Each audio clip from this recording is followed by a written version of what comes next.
Dneska už bych nedal 1%, matematicky to furt bude vycházet dobře. Jo? I s těma cenama nemovitostí za těch posledních 10 let. Kolik ten makléř utratí ročně za marketing, aby získal další zakázky? Kamile, když ti přidám ten kontakt, za jak dlouho zpracuješ tu hypotéku? Pro tebe rychleji než pro ostatní. A já musím zasprintovat, aby co nejdřív všichni podepsali. Tím pádem mu vydělám ty peníze. Mým hostem je Kamil Staněk, regionální ředitel z Forfin, můj kolega, kamarád, sportovec, táta, manžel, stavitel domu a taky úspěšný podnikatel. Kamile, vítej tady opět, rád tě vidím. Ahoj. A já hned na úvod začnu tím, že se tě zeptám, co myslíš, že je tvoje největší zbraň ve finančním poradenství? Určitě navazovat kontakty.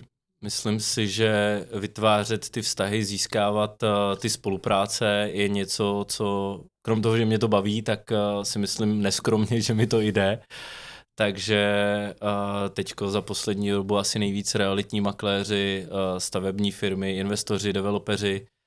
Prostě jsem vytvořil okolo sebe to prostředí a trochu tu síť, do který se zachytávají a já s nima potom umím neskromně zase si troufnu říct, už dneska i pracovat tak, aby to byly win-win díly. Já tě znám vlastně z pohledu naší společné spolupráce 3 roky, ale ty už si v tu dobu ty spolupráce navazoval si úspěšně, věděl si jak na to. A kde to vlastně začalo?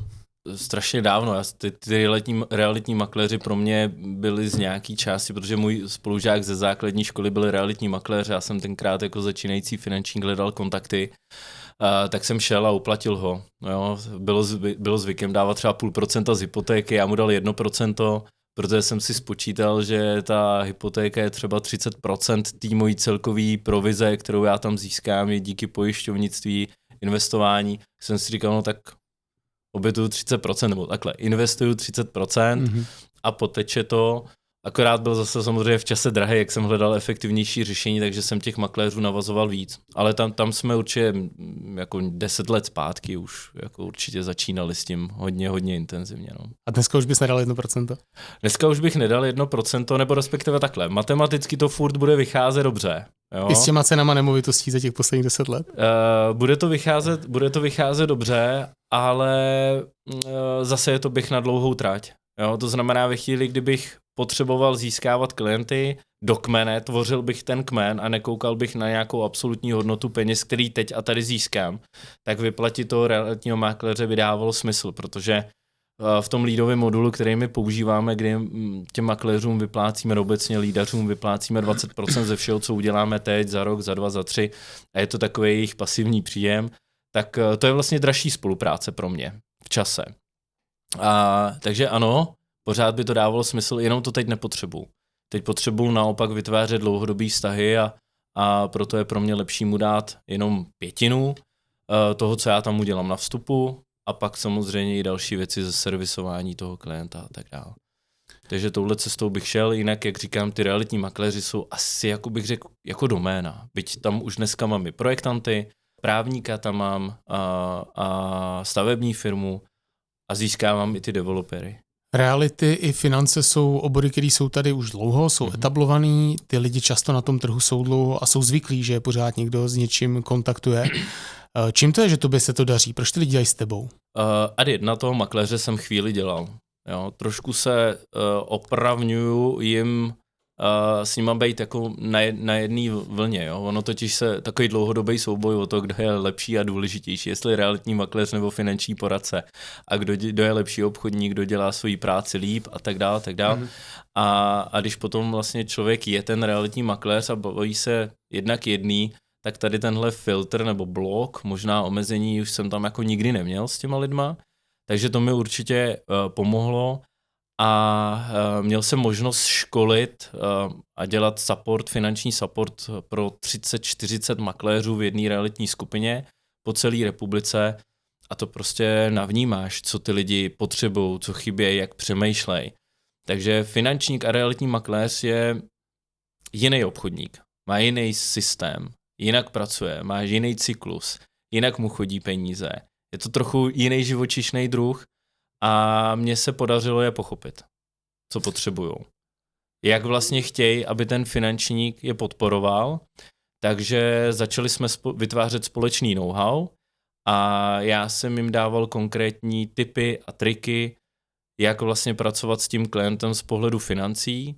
Měl jsem od nich ten mandát, jim do toho trochu kecat a začali jsme mít výsledky. Takže tohle byly ty věci, že jsem šel dál, že jsem jenom nechtěl od nich ty kontakty. Ale začal jsem s nima mít, asi bych neřekl úplně konzultace, ale začal jsem je vzdělávat. Trochu živelně, přiznávám, ale tohle mi určitě jako hodně pomohlo. Vzpomeneš si na poslední spolupráci, kterou jsi takhle navázal? V pondělí jsme získali jeden developerský projekt, takže tam si myslím, že to je hodně příjemný, když si potom s těma investorama plácneš po 4měsíčním vyjednávání. A tam to, co je klíčový, je, že u těch developerských projektů jsou nejnáročnější stavební náklady, které musíš mít pod kontrolou. A my máme spolupráci primárně s tou stavební firmou, která nás tam jako ten realitně finanční subjekt doporučuje.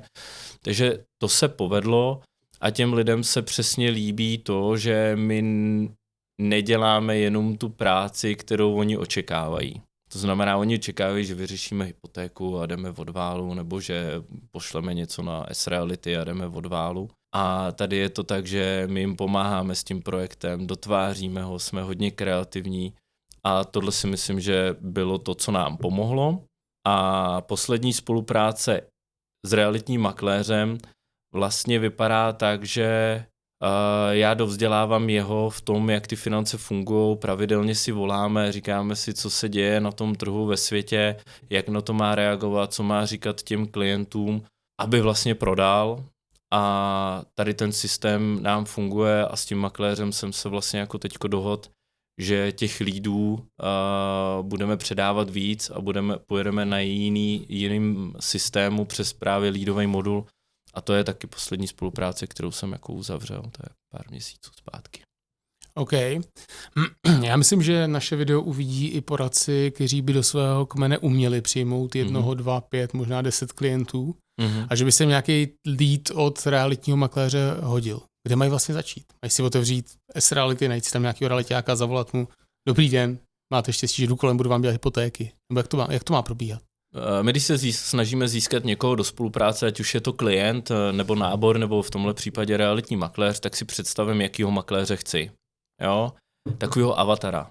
Takže to je první, co bych jako si představil. Myslím si, že vyjet na S-Reality, projet realitní makléře, tu databázi, podívat se na to, co ty lidi generují za práci, jak to vypadá, v jaký lokalitě působí, jsou takové jako základní věci. To je krok 1, že si představím, koho chci a jdu ho vlastně jako najít na tom trhu, ty profily jsou veřejný, takže vlastně fajn. To, co já jsem dělal, a zase je to jako velmi funkční model, že to hledáte na Instagramu, ani ne tak úplně na S-Realitách, tam vidím tu zakázku, ale vyloženě, jak ten člověk jako funguje, vidím na Instagramu z těch sociálních sítí, kde to je opravdu jako přemakléřováno. Takže tam si jako můžu někoho najít a vybrat a ty filtry fungují velmi dobře. Takže to je určitě jako první krok, který bych udělal. Druhý krok, který bych si jako namyslel, kde já tomu makléři můžu být přidanou hodnotou.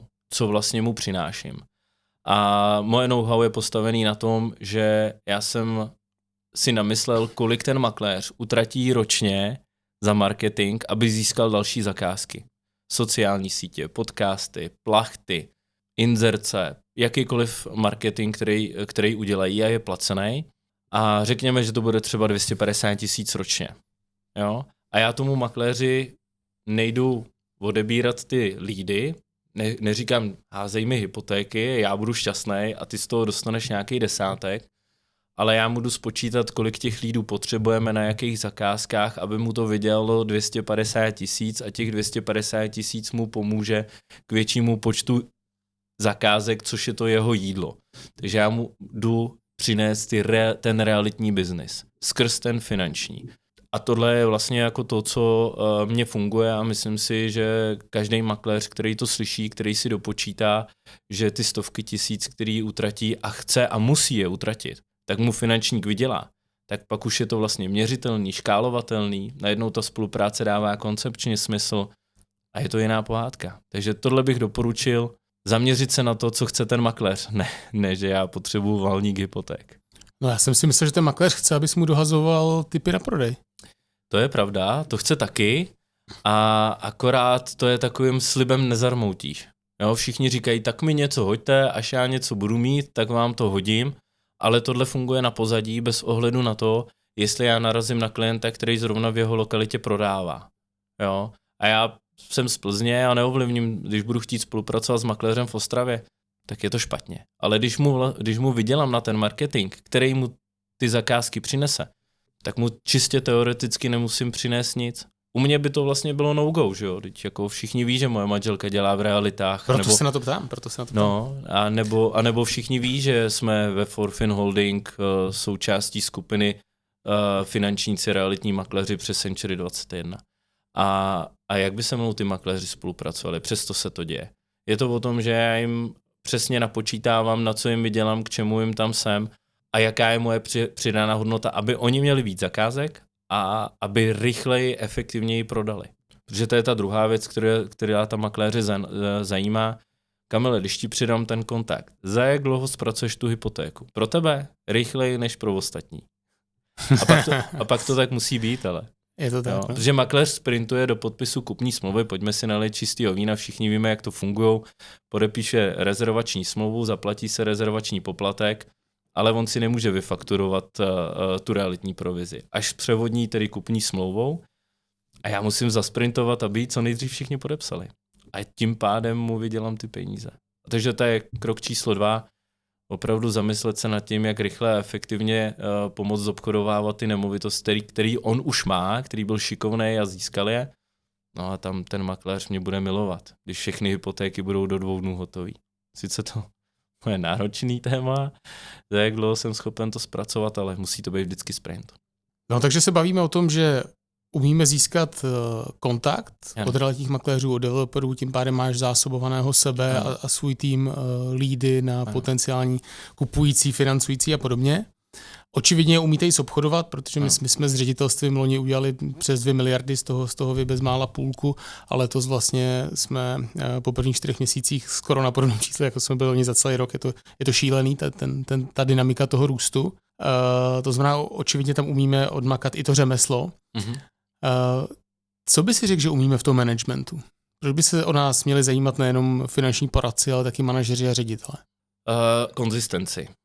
Myslím si, že klíčový je to vzdělávání manažerů, protože přesně jak si před chvilkou řekl, těch hypoték a klientů je tolik, že někdy to jako vypadá, že dělat konzultanta je jednodušší a ono to asi pravděpodobně z nějaký části tak bude, ale má to svoje mantinely. Učit se ale řídit lidi je podle mě ten prostor pro ten růst. To, co by se vlastně jako měli naučit úplně všichni, ať už chtějí dělat vyloženě tu konzultantskou praxi nebo jít cestou toho managementu, tak to vzdělávání je klíčový. A to si myslím, že je něco, co nás dobí a kdyby od nás něco chtěli podle mě lidi čerpat, tak je to ta systematičnost toho vzdělávání. Jo, to bych si jako přál, aby jsme neudělali den otevřených dveří, ale měsíc otevřených dveří, aby ty lidi vyloženě jako viděli ten náš rytmus a kolik je zatím i té práce, úsilí a hlavně, že už je to vybudovaný.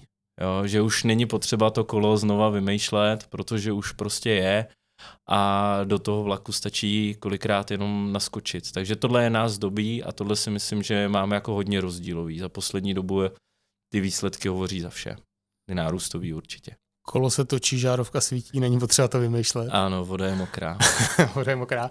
A já si zároveň uvědomuji, když jsme jako na tom začínali makat, že vlastně to, co posunulo ten systém vzdělání nejdál směrem do výsledků, bylo to, když jsme poprvé jako z pozic těch ředitelů fakt vydelegovali tu zodpovědnost za to vedení těch manažerských akademií na ty prvolinioví a druholinioví manažery. Určitě. A zároveň, že jsme je ale nehodili do vody, ale že jsme s nimi jako odmakali každou každou tu přípravu, každou tu zpětnou vazbu, sedíme tam s nima, pomáháme jak těm, co to vedou, tak těm, co jsou jako účastníci. Tak tam já jsem cítil jako ten zlom, jak najednou nám tam pod rukama začínají růst velké osobnosti jednotlivých lidí v jednotlivých týmech a je jako radost se na to koukat. No? Určitě je strašně důležitý zase to vedení nahoře. Já jsem rád, že jsme i očkálovali tu systematičnost té práce u nás nahoře mezi řediteli, protože to opravdu jako propadává dolů, ty lidi jsou z toho nadšený a ono to je v rámci jako veškerý té spolupráce.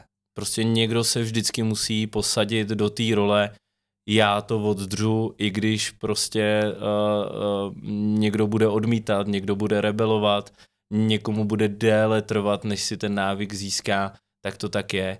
I v rámci těch lídů, když to člověk získává toho typaře nebo toho lídaře, tak to musí oddřít. Musí opravdu počítat s tím, že to třeba půl roku nebude efektivní, 3/4 roku, klidně.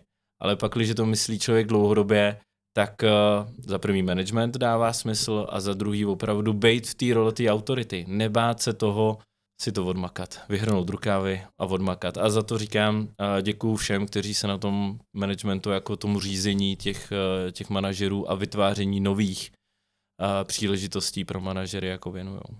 Vyhrnout si rukávy, odmakat to, být konzistentní, ano. makat na managementu. Ano. To říká Kamil Staněk, regionální ředitel a já chci říct vám, že pokud byste stáli o to poznat Kamila osobně, zjistit, jak se buduje lídový systém, jak se vytvářejí vazby s lidmi, kteří vás budou zásobovat hypotékami, úvěry a dalšími kontakty a zároveň jak se dělá efektivní systém managementu, tak abyste narostli za 3 roky o 400%, tak my vám sem do popisku dáme kontakt na Kamila, určitě se ozvěte. Kamila, díky moc. Těším se. Čau. Ahoj.